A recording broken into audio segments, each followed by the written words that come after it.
زنگ آلود جو دل ہے نا، اس کو کیسے صاف کیا جائے؟ یا زنگ آلود دل کون سا ہوتا ہے؟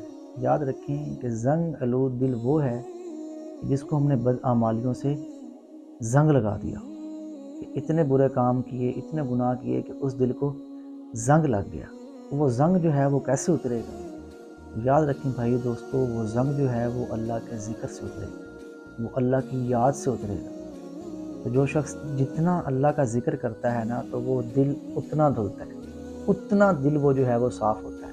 ہم جب کسی کپڑے کو، میلے کپڑے کو جو ہے وہ ہم دھوتے ہیں، ایک دفعہ دھونے سے وہ صاف نہیں ہوتا، ہم اس کو بار بار دھوتے ہیں۔ ایسے کوئی برتن ہے گندا ہو جائے، اس کو بھی ہم جو ہے وہ بار بار دھوتے ہیں تو جا کر وہ صاف ہوتا ہے۔ ایسے بھائیو دوستو، دل کو بھی برے اعمال کی وجہ سے زنگ لگ جاتا ہے، تو اس زنگ کو جو ہے وہ ہم اللہ کی یاد سے جو ہے، اللہ کی فکر سے جو ہے وہ اس کو صاف کر سکتے ہیں، اس